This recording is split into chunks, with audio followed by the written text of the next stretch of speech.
Olá! Seja bem-vindo ao canal Mental Impulse. Se você está aqui, significa que você quer ser melhor, individualmente, financeiramente e socialmente. Parabéns! Você faz parte da pequena porcentagem de pessoas no mundo que toma essa atitude. Para apoiar o canal, não esqueça de inscrever-se, curtir, comentar e compartilhar. Demonstre sua gratidão às pessoas que colaboram para seu desenvolvimento. Aviso: este vídeo contém ativadores sonoros e visuais que auxiliam na compreensão, foco e mentalização das informações. Esse é o capítulo 6 de Pai Rico, Pai Pobre, por Robert Kiyosaki. Lição 5. Os ricos inventam dinheiro. Ontem à noite interrompi a redação e fui assistir a um programa de televisão sobre a história de um jovem chamado Alexander Graham Bell. Bell acabará de patentear o telefone e estava tendo dificuldades crescentes em função da grande demanda por seu novo invento. Precisando ampliar suas atividades, ele procurou o gigante da época, a Western Union, para perguntar se havia interesse na compra de sua patente de sua pequena empresa. Ele desejava $100 mil por todo o pacote. O presidente da Western Union zombou dele e recusou a oferta, afirmando que o preço era ridículo. O resto é história. Surgiu uma indústria multibilionária e nascia a AT&T. Quando terminou a história de Alexander Graham Bell, veio o noticiário noturno. Entre as notícias estava o downsizing de outra empresa local. Os trabalhadores estavam furiosos e reclamavam que os donos da empresa estavam sendo injustos. Um gerente demitido, de cerca de 45 anos, estava na fábrica com sua mulher e 2 crianças, pedindo aos guardas que o deixassem entrar para falar com os proprietários a fim de solicitar que reconsiderassem sua demissão. Ele acabará de comprar uma casa e estava com medo de perdê-la. A câmera focalizava suas queixas para que todo mundo pudesse ver. Não preciso dizer que isso prendeu minha atenção. Ensino profissionalmente desde 1984. Tem sido uma experiência muito gratificante. E também uma atividade perturbadora, pois tenho ensinado para milhares de pessoas e vejo algo em comum em todos nós, incluindo eu próprio. Todos temos um potencial tremendo e fomos abençoados com dons. Contudo, a única coisa que nos detém é alguma insegurança. Não é tanto a falta de informação, mas sim a falta de autoconfiança. Alguns são mais afetados do que outros. Quando saímos da escola, a maioria de nós sabe que o que conta não é tanto o título que obtivemos ou as notas que tiramos. No mundo real, fora da academia, é necessário algo mais do que simplesmente notas. Já ouvi falar de garra, ousadia, audácia, coragem, cara de pau, esperteza, tenacidade, brilho. Este fator, qualquer que seja o nome que se lhe atribui, é mais decisivo, em última instância, para nosso futuro do que as notas obtidas ao longo dos estudos. Dentro de cada um de nós há alguma dessas características. Existe também o reverso das mesmas, pessoas que, se necessário, se ajoelhariam suplicantes. Depois de passar um ano no Vietnã, como piloto da Marinha, passei a conhecer intimamente esses 2 aspectos dentro de mim. Nenhum deles é melhor do que o outro. Contudo, como professor, reconheço que são o medo excessivo e a falta de autoconfiança os grandes empecilhos à manifestação do gênio pessoal. Partia meu coração ver estudantes que sabiam as respostas e que, no entanto, não tinham a coragem de agir em consequência. Muitas vezes, no mundo real, não são os talentosos que vão em frente, mas os ousados. Em minha experiência pessoal, o gênio financeiro exige tanto conhecimento técnico quanto ousadia. Se o medo for muito forte, o gênio se extingue. Nas aulas, incentivo os estudantes a aprenderem a assumir riscos, a serem ousados, a deixarem seu gênio converter seu medo em poder e brilhantismo. Funciona para alguns e apavora outros. Acabei percebendo que a maioria das pessoas, quando se trata de dinheiro, prefere a segurança. Tive de responder a perguntas como: por que arriscar? Por que me dar ao trabalho de desenvolver meu QI financeiro? Por que me alfabetizar financeiramente? E a resposta é: para ter mais opções. Há grandes mudanças à nossa frente. Comecei com a história do jovem inventor Alexander Graham Bell. Nos próximos anos haverá mais pessoas como ele. Haverá centenas de pessoas como Bill Gates e empresas extremamente bem-sucedidas como a Microsoft sendo criadas a cada ano, em todo o mundo. E também haverá muito mais falências, demissões e downsizing. Então, por que se preocupar em desenvolver o QI financeiro? Ninguém pode responder isso a não ser você. Contudo, posso dizer por que eu o faço. Faço porque esta é a época mais empolgante para se viver. Prefiro saudar a mudança do que temê-la. Prefiro me entusiasmar com a possibilidade de ganhar milhões do que me preocupar com não conseguir um aumento de salário. O período em que nos encontramos é arrebatador, não tem precedentes na história mundial. As gerações futuras olharão para esta época e verão o quanto de vibração deve ter havido. Terá sido a morte do velho e o nascimento do novo. Terá sido tumultuada e empolgante. Então, por que se preocupar em desenvolver o QI financeiro? Porque se você o fizer, poderá prosperar muito. E se você não o fizer, este será um período apavorante. Será uma época em que pessoas seguem ousadamente em frente enquanto outras se agarram a modos de vida decadentes. Há 300 anos, a terra era riqueza, de modo que quem a possuísse, possuía riqueza. Então, apareceram as fábricas e a produção e os Estados Unidos ascenderam ao domínio. Os industriais eram os donos da riqueza. Hoje é a informação. E a pessoa que tiver a informação na hora certa, terá a riqueza. O problema é que a informação voa em volta do mundo à velocidade da luz. A nova riqueza não fica restrita por limites e fronteiras, como ocorria com as fábricas. As mudanças serão mais aceleradas e dramáticas. Haverá um aumento impressionante de novos multimilionários. E haverá também os que ficam para trás. Atualmente, vejo tantas pessoas com dificuldades, trabalhando mais arduamente, simplesmente porque se agarram às velhas ideias. Querem que tudo seja como era antes. Resistem à mudança.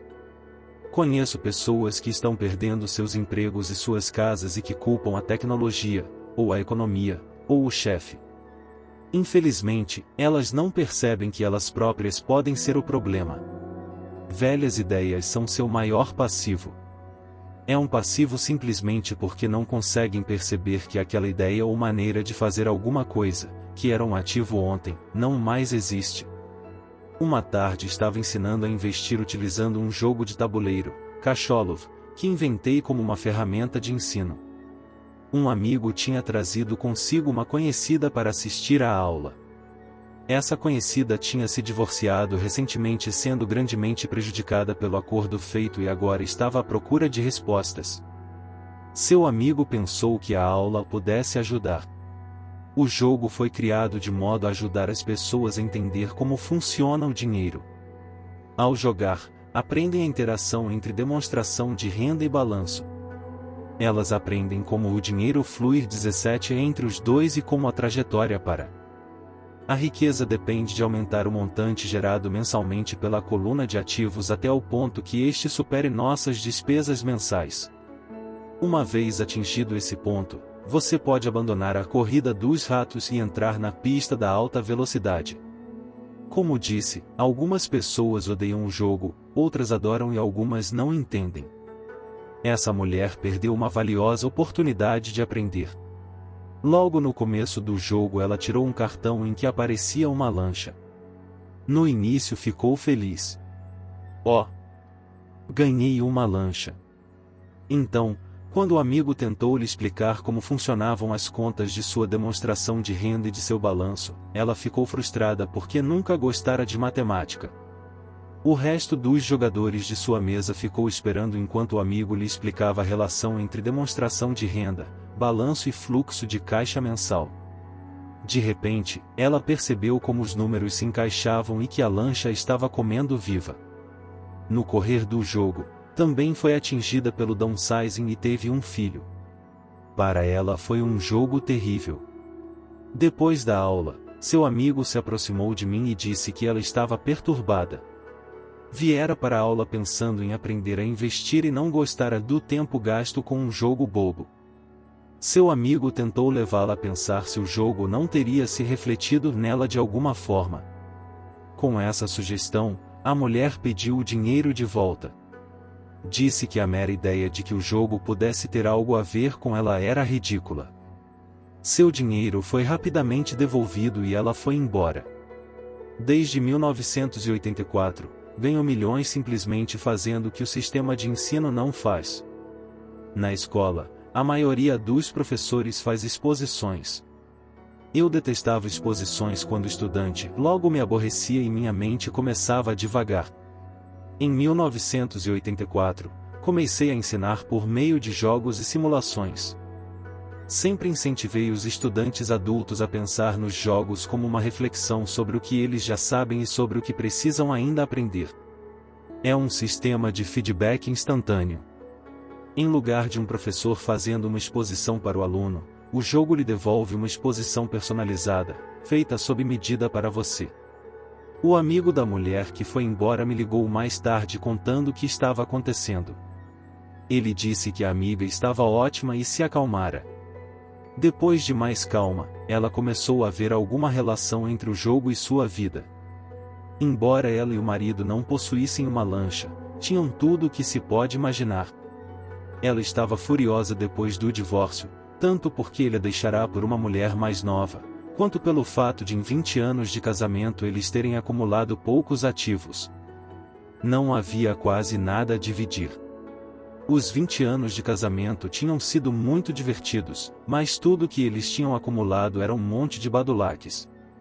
Ela percebeu, ao fazer as contas, na demonstração de renda e o balanço, que sua raiva decorria do fato de não as entender. Ela tinha acreditado que as finanças eram assunto de homem. Ela cuidava da casa e da vida social e ele tratava das finanças. Estava agora certa de que nos últimos 5 anos de casamento ele ocultara dinheiro dela. Ela estava furiosa consigo mesma por não ter visto para onde o dinheiro ia, tanto quanto por não ter descoberto a existência da outra mulher. Da mesma maneira que o jogo de tabuleiro, o mundo está sempre nos dando um feedback instantâneo. Poderíamos aprender muito se prestássemos mais atenção. Um dia, não muito tempo atrás, queixei-me com minha mulher de que a lavanderia devia ter encolhido minhas calças. Minha mulher sorriu gentilmente e cutucou minha barriga para informar que as calças não tinham encolhido, alguma coisa tinha se expandido e eu. O jogo Cacholove se destina a oferecer a cada jogador um feedback pessoal. Seu objetivo é apresentar opções. Se você tirar um cartão que o endivida, a questão é: o que posso fazer agora? Quantas opções financeiras diferentes você pode imaginar? Este é o objetivo do jogo: ensinar os jogadores a pensar e criar várias e novas opções financeiras. Já observei mais de 1000 pessoas jogarem Cacholove. Aquelas que saem da corrida dos ratos mais rapidamente são as que têm um bom conhecimento dos números e uma mente criativa do ponto de vista financeiro. Elas reconhecem as diferentes opções financeiras. As pessoas que demoram mais são as que não têm familiaridade com números e que frequentemente não entendem o poder do investimento. As pessoas ricas frequentemente são criativas e assumem riscos calculados. Há muita gente que ganha rios de dinheiro no jogo, mas não sabe o que fazer com ele. A maioria dessas pessoas também não é bem-sucedida nas finanças na vida real, todos parecem passar à sua frente. São muitos os que, apesar da quantidade de dinheiro que possuem, não progridem financeiramente. Limitar suas opções é o mesmo que agarrar-se a ideias antiquadas. Tenho um amigo, do meu tempo no 2º grau, que trabalha em 3 empregos. 20 anos atrás era o mais rico da minha turma. Quando a usina de açúcar local fechou, a empresa em que trabalhava quebrou junto. Na sua cabeça, ele só tinha uma opção e essa era a opção antiga: trabalhar arduamente. O problema é que não conseguia encontrar um emprego que reconhecesse sua antiguidade na empresa quebrada. Em consequência, ele tem uma qualificação superior ao necessário no emprego atual e seu salário é, portanto, inferior. Então ele está trabalhando em 3 empregos para conseguir sobreviver. Observei pessoas que jogam cacholov queixando-se de que as cartas não lhes oferecem as oportunidades certas e, assim, ficam paradas. Conheço quem faça isso na vida real e esperam pela oportunidade certa. Observei pessoas que tiram a carta certa, mas não têm dinheiro suficiente. Então se queixam de que poderiam ter saído da corrida dos ratos se tivessem mais dinheiro e, assim, ficam paradas. Na vida real há quem faça o mesmo. Vêem todos os grandes negócios, mas não têm dinheiro. E já vi pessoas tirarem uma carta com uma grande oportunidade, lê-la em voz alta e não terem a ideia do que se tratava. Tem o dinheiro, a época é oportuna, tem a carta, mas não veem a chance que está à sua frente. Não conseguem ver como isso se encaixa em seu plano financeiro para sair da corrida dos ratos. E ainda os que parecem todos esses tipos combinados. A maioria tem uma oportunidade única bem na sua frente e não consegue vê-la. Um ano depois descobre que todos os outros ficaram ricos. A inteligência financeira é simplesmente ter mais opções. Se as oportunidades não aparecem à sua frente, que outra coisa você pode fazer para melhorar sua posição financeira? Se uma oportunidade lhe cai do céu, e você não tem dinheiro, e o banco não lhe dá atenção, o que mais poderia fazer para essa oportunidade trabalhar a seu favor? Se seu palpite é errado e o que você esperava não acontece, como pode transformar um limão em milhões? Isso é inteligência financeira. Não é tanto o que acontece, mas quantas soluções financeiras diferentes você pode imaginar para transformar um limão em milhões. É a sua criatividade a serviço da solução de problemas financeiros. A maioria das pessoas só conhece uma solução: trabalhar arduamente, poupar e levantar empréstimos. Então, por que você quer aumentar sua inteligência financeira? Por que você quer ser o tipo de pessoa que cria sua própria sorte? Você pega o que quer que aconteça e o torna melhor. Poucas pessoas percebem que a sorte é criada. Do mesmo modo que o dinheiro. E se você quer ter mais sorte e criar dinheiro em lugar de trabalhar arduamente, então sua inteligência financeira é importante. Agora, se você é o tipo de pessoa que fica à espera de a coisa certa acontecer, pode esperar muito tempo. É como esperar que todas as luzes estejam verdes 5 quilômetros antes de começar a viagem. Quando éramos garotos, Mike e eu ouvíamos meu pai rico dizer que o dinheiro não é real. Pai rico de vez em quando nos lembrava como chegamos perto do segredo do dinheiro naquele primeiro dia em que começamos a fazer dinheiro com gesso. Os pobres e a classe média trabalham pelo dinheiro, dizia. Os ricos fazem dinheiro. Quanto mais real vocês pensarem que o dinheiro é, tanto mais arduamente trabalharão por ele. Se vocês perceberem que o dinheiro não é real, enriquecerão mais rápido. Então o que é? Era a pergunta que Mike e eu repetíamos frequentemente. O que é a moeda se não é real? O que nós concordamos que seja, era tudo que Pai Rico respondia. O ativo mais poderoso que todos nós possuímos é nossa mente. Se for bem treinada, pode criar uma imensa riqueza no que parece ser um instante. Riqueza muito além dos sonhos de reis ou rainhas há 300 anos. Uma mente não treinada também pode criar pobreza externa que perdura por muito tempo quando é transmitida às famílias. Na era da informação, o dinheiro cresce exponencialmente. Algumas poucas pessoas estão se tornando fabulosamente ricas a partir do nada, apenas com ideias e acordos. Se você perguntar a muitas pessoas que negociam com ações ou outros investimentos como meio de vida, elas dirão que veem isso acontecer a toda hora. Milhões podem ser ganhos instantaneamente a partir do nada. E ao dizer nada estão querendo dizer que não há dinheiro sendo trocado.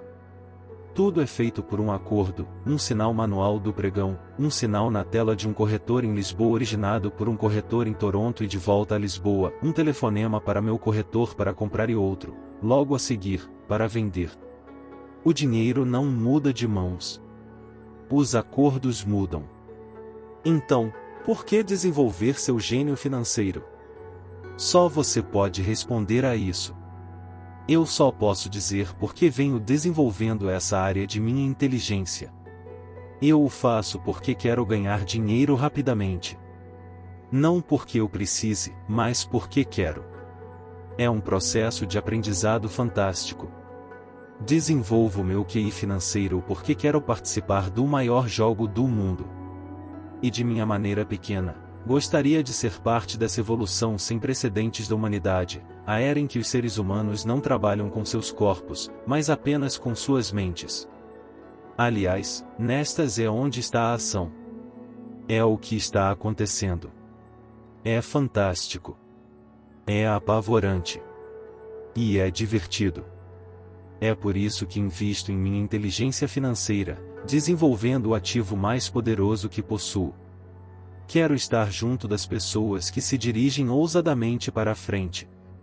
Não quero estar entre os que ficam para trás. Vou lhe apresentar um exemplo simples de criação de dinheiro.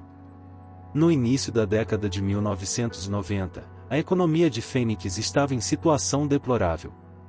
Assistia na televisão ao Bom Dia América quando um consultor financeiro começou a prever dias de desgraça e sombra. Seu conselho era: poupe seu dinheiro. Ponha $100 de lado a cada mês, dizia, e em 40 anos você será um multimilionário. Bem, fazer uma poupança mensal é uma orientação válida. É uma opção. A opção que a maioria das pessoas encamparia. O problema é o seguinte: torna-nos cegos ao que está acontecendo à nossa volta. Perdem-se grandes oportunidades de um ganho maior. O mundo passa ao largo daqueles que optam por esse caminho. Como disse, a economia estava em situação deplorável naquele momento. Para os investidores, essa é a condição perfeita do mercado. Parte de meu dinheiro estava aplicada em ações e apartamentos. Tinha pouco dinheiro em mãos. Como todos estavam se desfazendo de coisas, eu estava comprando. Eu não estava poupando, estava investindo.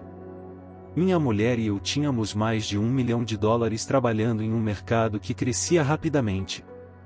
Era a melhor oportunidade para investir. A economia encontrava-se em má situação.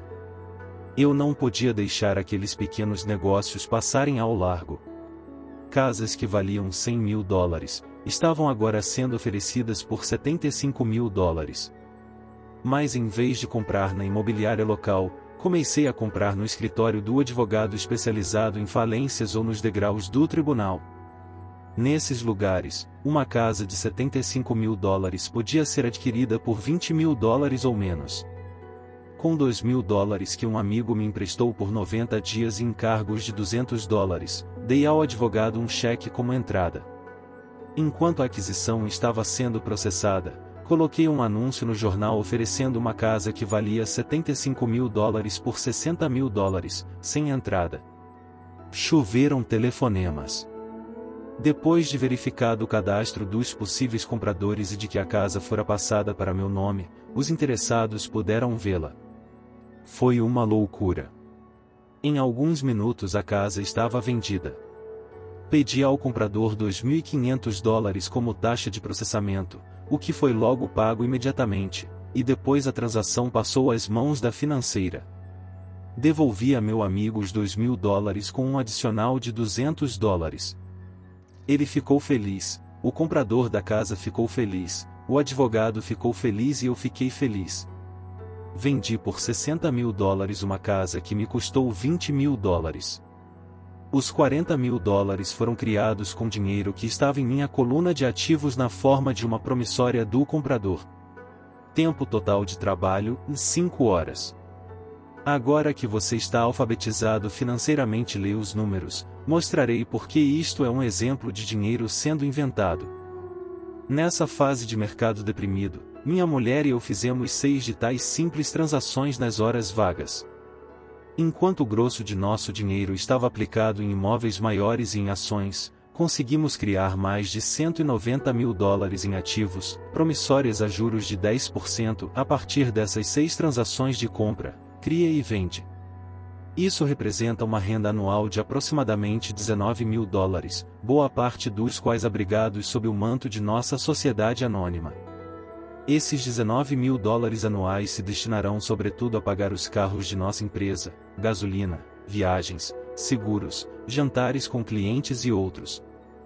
Quando o governo tributa essa renda, ela já foi gasta em despesas legalmente dedutíveis. Isso foi um exemplo simples de como o dinheiro é inventado, criado e protegido usando-se inteligência financeira. Pergunte-se quanto tempo levaria para poupar 190 mil dólares.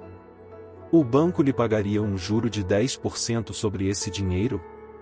E a promissória é de 30 anos. Espero que eles nunca me paguem os 190 mil dólares. Eu teria de pagar impostos se eles me pagassem o principal e, além disso, 19 mil dólares pagos ao longo de 30 anos geram uma renda de pouco mais de 500 mil dólares. Já vi pessoas perguntarem o que aconteceria se o comprador não pagasse. Também seria bom. O mercado imobiliário de Phoenix foi, entre 1994 e 1997, um dos mais quentes do país. Aquela casa de 60 mil dólares teria sido retomada e revendida por 70 mil dólares, mais outros 2.500 dólares a título de despesas de processamento. E ainda seria um bom negócio para o novo comprador. E o processo prosseguiria. Se você lembra, a primeira vez que vendi essa casa, devolvi os 2.000 dólares, tecnicamente não pus dinheiro na transação. Meu retorno sobre o investimento, ROI 18, é infinito. Esse é um exemplo de um monte de dinheiro sendo feito a partir do nada. Na segunda transação, quando revendi, eu teria posto 2.000 dólares de meu bolso e renovado o empréstimo por 30 anos. Qual teria sido o ROI se eu recebi dinheiro para fazer dinheiro? Não sei, mas sem dúvida é muito mais do que seria obtido poupando 100 dólares todo mês, o que na verdade acaba sendo equivalente a 150 dólares porque se trata de uma renda, já descontado o imposto durante 40 anos a 5%, e que novamente sofrerá tributação de 5%. Não é algo muito inteligente. Pode ser seguro, mas não é esperto. Atualmente, em 1997, quando estou escrevendo este livro, as condições de mercado são exatamente o oposto do registrado 5 anos atrás. O mercado de Phoenix é a inveja dos Estados Unidos. As casas que eram vendidas a 60 mil dólares, valem agora 110 mil dólares. Há ainda oportunidades, mas me custaria um ativo valioso, meu tempo, sair por aí atrás delas. São raras. Mas hoje há milhares de compradores buscando esses negócios e apenas uns poucos fariam sentido financeiramente. O mercado mudou. É tempo de mudar e buscar outras oportunidades para a sua coluna de ativos. Você não pode fazer isso aqui. Isso é contra a lei. Você está mentindo. Ouço esses comentários com muito mais frequência do que você pode me mostrar como fazer isso? A matemática é simples. Você não precisa de álgebra ou de cálculo. Não escrevo muito porque a financeira cuida do lado legal da transação e do controle do pagamento. Não preciso consertar tetos ou instalações hidráulicas porque os proprietários cuidam disso. É a casa deles. De vez em quando alguém não paga. E isso é muito bom porque há multas de mora ou eles se mudam e a propriedade é vendida de novo. O sistema judiciário cuida disso. Pode até não funcionar na sua região. As condições de mercado podem ser diferentes. Mas o exemplo ilustra como um processo financeiro simples cria centenas de milhares de dólares com pouco dinheiro e baixo risco. É um exemplo de dinheiro sendo apenas um contrato. Qualquer pessoa com instrução secundária pode fazer isso. Contudo, muita gente não o faz. Muita gente segue o conselho padrão em trabalhe arduamente e poupe dinheiro. Com cerca de 30 horas de trabalho, foram criados aproximadamente 190 mil dólares na coluna de ativos sem se pagar impostos. O que lhe parece mais complicado? 1. Trabalhar arduamente, pagar impostos com alíquota de 50%. poupar o que sobra, suas poupanças rendem 5%, que também são tributados? Ou 1. Despender tempo para desenvolver sua inteligência financeira e dominar o poder de seu cérebro e a coluna dos ativos? Acrescente a isso o tempo, e este é um de seus maiores ativos, que levará para poupar $190 mil se você escolher a opção 1. Agora você pode entender por que balanço a cabeça silenciosamente quando ouço pais dizerem: "E meu filho está indo muito bem na escola e está recebendo uma boa instrução."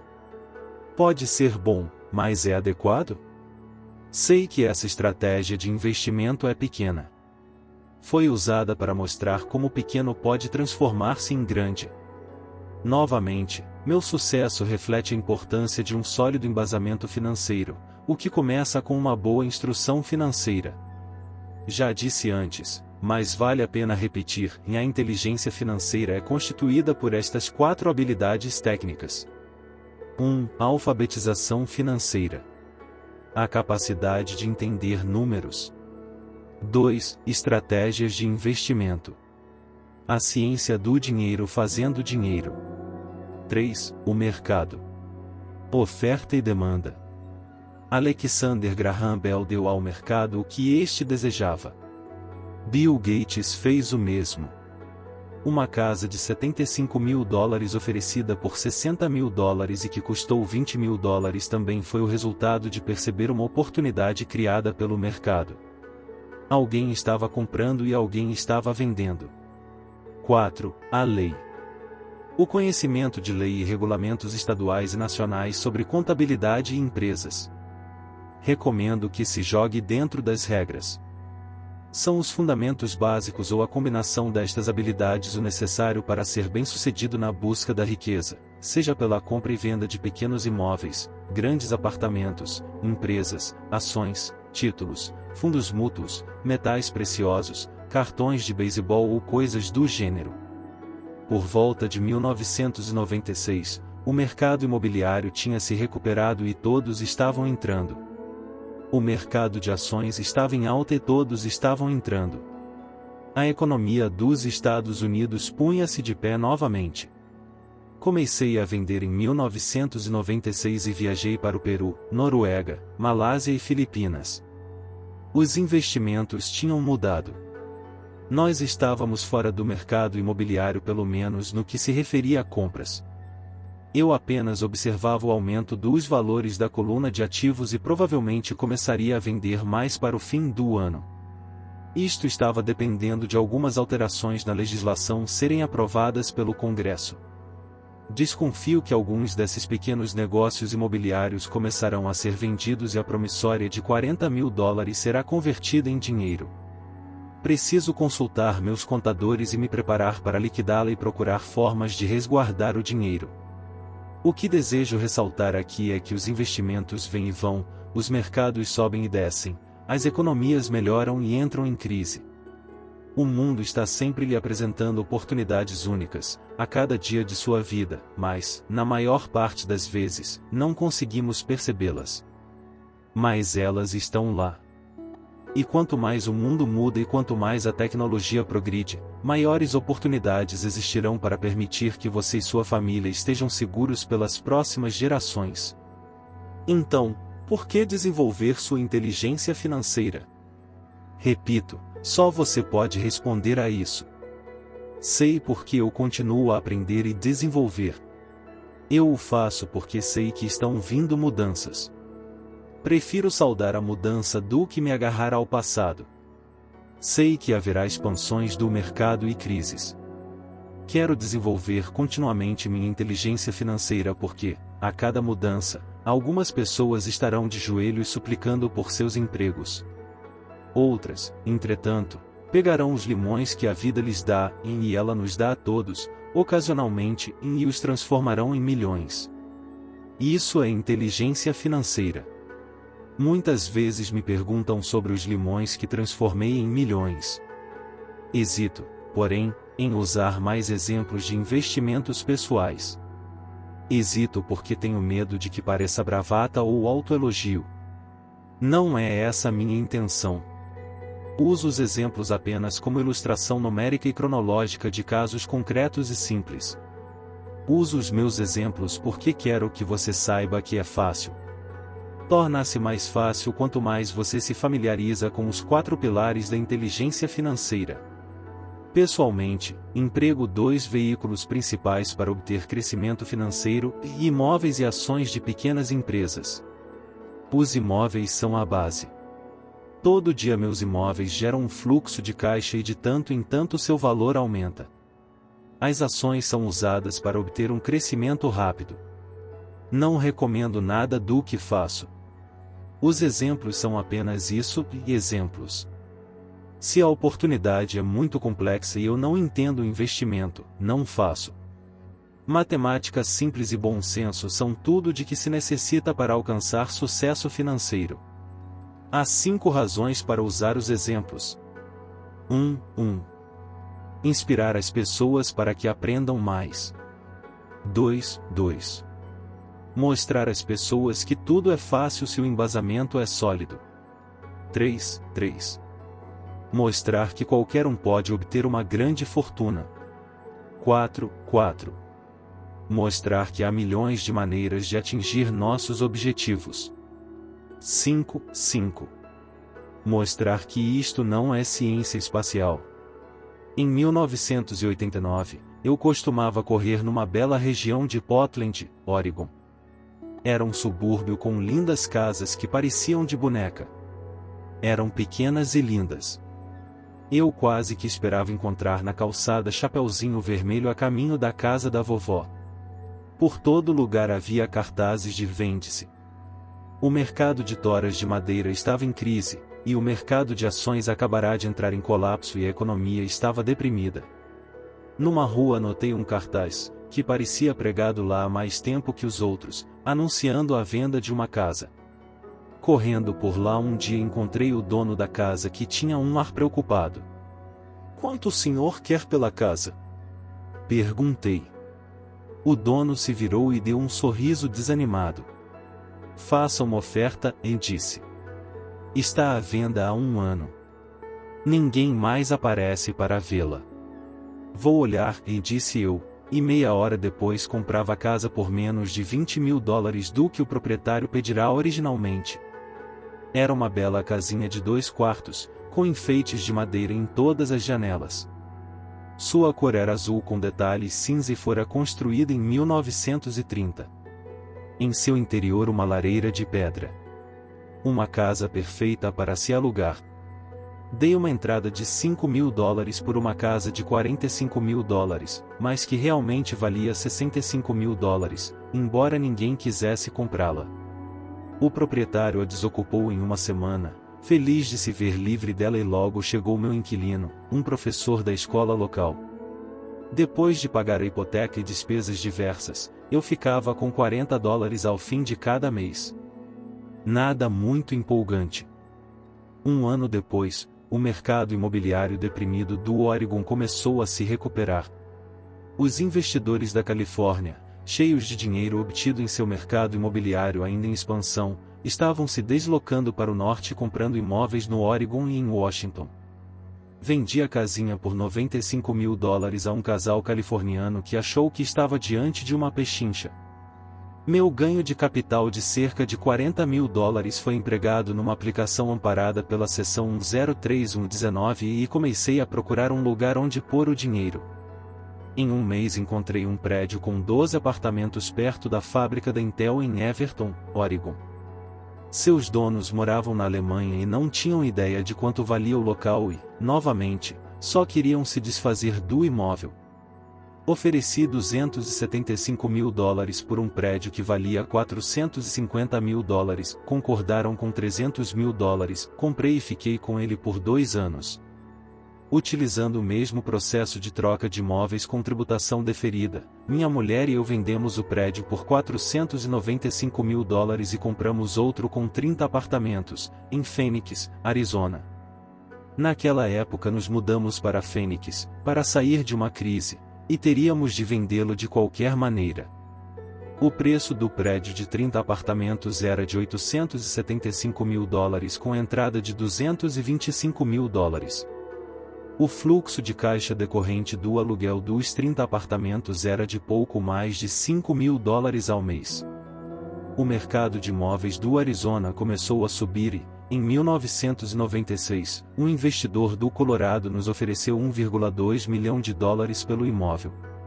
Minha mulher e eu pensamos em vendê-lo, mas decidimos esperar para ver se a legislação relativa a ganhos de capital seria alterada pelo Congresso. Se mudasse, o imóvel deveria aumentar, acredito, outros 15% ou 20%. Além disso, os $5 mil ao mês eram um bom fluxo de caixa. Este exemplo mostra como é possível transformar uma pequena soma de dinheiro em outra muito maior. Repito, é uma questão de entender demonstrações financeiras, estratégias de investimento, sentir o mercado e conhecer as leis. Se as pessoas não são versadas nesses tópicos, então tenderão a seguir o dogma padrão, que é buscar segurança, diversificar e só aplicar em investimentos seguros. O problema é que investimentos seguros muitas vezes são esterilizados. Isto é, são tão seguros que seus ganhos são menores. A maioria das corretoras não tocará em transações especulativas para se proteger a si próprias e a seus clientes. E essa é uma política sábia. Os negócios realmente quentes não são oferecidos aos novatos. Normalmente, os melhores negócios, que tornam os ricos ainda mais ricos, são reservados para aqueles que entendem o jogo. É tecnicamente legal oferecer a alguém que não é considerado sofisticado esses negócios especulativos, mas, naturalmente, acontece. Quanto mais sofisticado me torno, mais oportunidades aparecem no meu caminho. Outro argumento para desenvolver sua inteligência financeira, ao longo da vida, é, simplesmente, que mais oportunidades são apresentadas a você. E quanto maior for sua inteligência financeira, mais fácil será reconhecer um bom negócio. Quanto mais aprendo, e há muito a aprender, e mais dinheiro ganho, simplesmente porque com o passar dos anos acumulo experiência e sabedoria. Tenho amigos que se aprisionam à segurança, trabalhando com afinco em suas profissões, e que não conseguem adquirir sabedoria financeira, que leva tempo para ser desenvolvida. De modo geral, minha filosofia é plantar sementes em minha coluna de ativos. Essa é a minha fórmula. Começo com pouco e planto sementes. Algumas se desenvolvem, outras não. Na nossa empresa imobiliária há propriedades que valem muitos milhões. É nosso próprio trust de investimento em imóveis. A maioria desses milhões partiu de investimentos mínimos, da ordem de $5 mil ou $10 mil. Todas essas entradas foram beneficiadas por terem ocorrido em momentos de rápida ascensão do mercado, aumentos isentos de imposto, compras e vendas feitas repentinamente ao longo de alguns anos. Também temos um portfólio de ações, abrigado em uma empresa que minha mulher e eu chamamos de nosso fundo mútuo pessoal. Temos amigos que fazem negócios especificamente com investidores como nós, de modo que temos a cada mês dinheiro extra para investir. Compramos ações de empresas de capital fechado, de alto risco, especulativas, que estão próximas de serem listadas em bolsas dos Estados Unidos ou do Canadá. Um exemplo de como é possível obter ganhos rápidos são 100 mil ações compradas a 25 centavos. Pouco antes da abertura de capital da empresa. 6 meses depois, a empresa estava listada em bolsa e as 100 mil ações agora valem $2 cada uma. Se a empresa for bem administrada, o preço continuará subindo e as ações podem alcançar $20 ou mais, cada uma. Houve ocasiões em que nossos $25 mil se transformaram em 1 milhão em menos de um ano. Se você sabe o que está fazendo, você não está jogando. É jogo quando você põe dinheiro em um negócio e reza para que dê certo. O importante é usar conhecimento técnico, sabedoria e amor ao jogo para minimizar os riscos. Naturalmente sempre há algum risco. É a inteligência financeira que aumenta as chances. Assim, o que é muito arriscado para uma pessoa é menos arriscado para outra. Essa é a principal razão pela qual incentivo sempre as pessoas a investir mais em sua instrução financeira do que em ações, imóveis ou outros mercados. Quanto mais esperto você for, mais chances terão de reduzir os riscos. As ações nas quais eu invisto são extremamente arriscadas para a maioria das pessoas e não aconselho de forma alguma que outros o façam. Estou nesse jogo desde 1979 e já paguei mais do que devia por elas. Mas se você reler por que tais investimentos são um alto risco para a maioria das pessoas, poderá organizar sua vida de modo diferente, de modo a que a habilidade de pegar $25.000 e transformá-los em $1 milhão em um ano seja de baixo risco para você. Como já disse anteriormente, nada do que escrevi é uma recomendação. São exemplos do que é simples e possível. O que faço é café pequeno no esquema das coisas, contudo, para o indivíduo médio, uma renda de $100.000 ao ano sem fazer muita força é agradável e não muito difícil de obter. Dependendo do mercado e do quão esperto você for, isso pode ser conseguido num prazo de 5 a 10 anos. Se mantiver suas despesas correntes em um nível modesto, $100.000 como renda adicional é bom, não importando se você trabalha.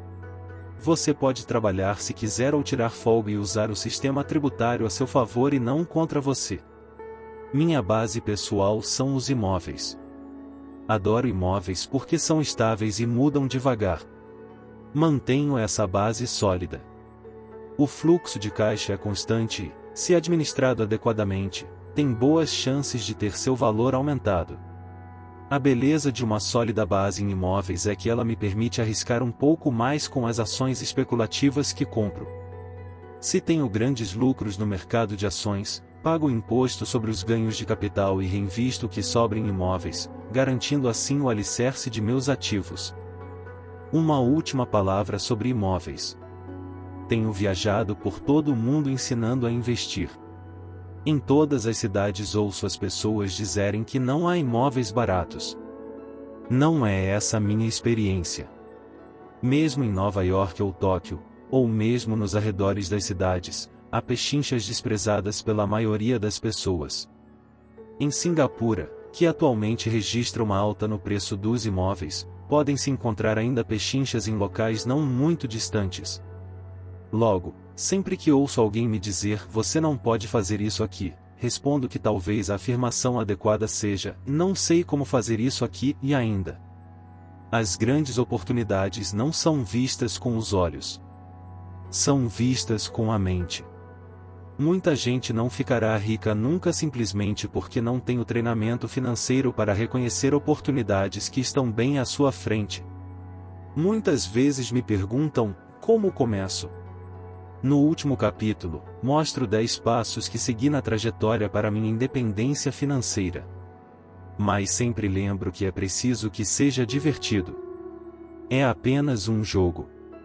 Algumas vezes você ganha e outras aprende. Mas divirta-se. A maioria das pessoas jamais ganha porque tem medo de perder. É por isso que a escola é tão tola. Na escola aprendemos que os erros são maus e somos punidos por cometê-los. Contudo, se você prestar atenção à maneira como os seres humanos aprendem, verá que aprendemos errando. Aprendemos a andar, caindo. Se nunca cairmos, não andaremos nunca. O mesmo quanto a andar de bicicleta. Ainda tenho cicatrizes nos joelhos, mas hoje ando de bicicleta sem pensar. O mesmo vale para enriquecer. Infelizmente, a principal razão pela qual a maioria das pessoas não é rica é por seu pavor de perder. Os vencedores não têm medo de perder.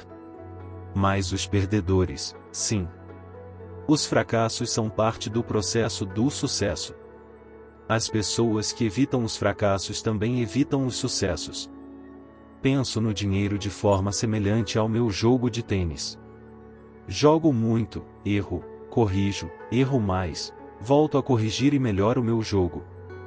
Se eu perder o jogo, vou até a rede e aperto a mão de meu adversário, sorrio e digo, e até sábado. Há 2 tipos de investidor. O primeiro e mais comum são as pessoas que compram um investimento empacotado. Eles procuram um varejista, Seja uma imobiliária, seja um corretor ou um consultor financeiro e compram alguma coisa. Pode ser um fundo mútuo, um trust de investimentos imobiliários, ações ou títulos. É uma forma bem limpa e simples de investir. Pode ser comparado à pessoa que vai à loja e compra um computador direto da prateleira. 2. O segundo são os investidores que criam investimentos. Este investidor em geral organiza o negócio de forma semelhante às pessoas que compram os componentes e montam seu computador. É algo sob medida. Eu não sei como juntar componentes de computador. Mas sei como juntar oportunidades ou conheço gente que sabe. É este segundo tipo que tem mais probabilidade de se tornar um investidor profissional. Algumas vezes são necessários anos para se juntarem todas as peças. E às vezes nunca se consegue isso. Meu pai rico me incentivou a ser este tipo de investidor. É importante aprender a juntar as peças porque é aí onde estão os grandes ganhos, e se a maré é adversa, as grandes perdas. Se você quer ser o segundo tipo de investidor, precisa desenvolver 3 habilidades principais. Estas se somam àquelas necessárias para se adquirir a inteligência financeira.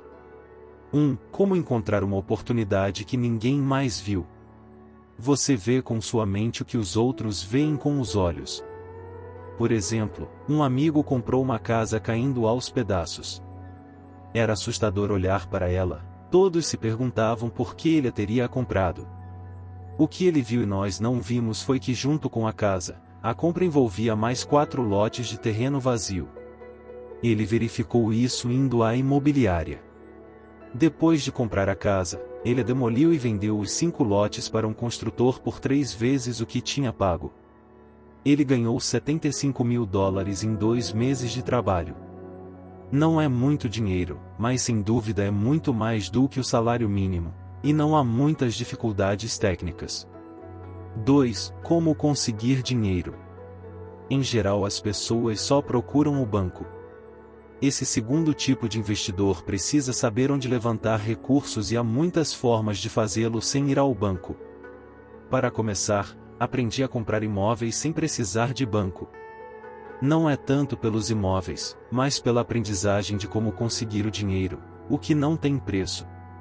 Muito frequentemente ouço as pessoas dizerem: o banco não me dá um empréstimo, ou não tenho dinheiro para comprar isso. Se você quiser se tornar um investidor do tipo 2, precisará aprender a fazer o que atrapalha tanta gente. Em outras palavras, a maioria das pessoas deixa que a falta de dinheiro as impeça de fechar um negócio. Se você puder evitar esse obstáculo, estará milhões à frente dos que não aprenderam essas habilidades. Muitas vezes adquiri uma casa ou ações ou um prédio de apartamentos sem ter um tostão no banco. Uma vez comprei um prédio por $1,2 milhão. O que eu fiz é chamado amarrar a transação com um contrato escrito entre comprador e vendedor. Então, consegui o necessário para pagar o depósito de $100.000, o que me permitiu obter 90 dias para levantar o resto do dinheiro. Por que eu fiz isso? Simplesmente sabia que o prédio valia $2 milhões. Nunca levantei o dinheiro. Em lugar disso, a pessoa que depositou os $100.000 me deu $50.000 por ter encontrado o prédio, assumiu minha posição e eu saí do negócio. Total de tempo de trabalho, 3 dias. Repito, conta mais o que você sabe do que o que você compra. Investir não é comprar. É conhecer. 1. Como organizar pessoas espertas. Pessoas inteligentes são aquelas que trabalham com, ou contratam, uma pessoa mais inteligente do que elas. Quando você precisar de orientação, assegure-se de escolher sabiamente seu conselheiro. Há muito que aprender, mas a recompensa pode ser astronômica. Se você não quer aprender estas habilidades, então é aconselhável ser um investidor do tipo 1. Sua maior riqueza é o que você sabe. Seu maior risco é o que você não conhece. Sempre há risco, de modo que aprenda a administrá-lo em vez de evitá-lo. Para a continuação do livro, acesse o próximo vídeo, na playlist Pai Rico, Pai Pobre, Robert Kiyosaki. Para apoiar o canal, não esqueça de inscrever-se, curtir, comentar e compartilhar. Demonstre sua gratidão às pessoas que colaboram para seu desenvolvimento.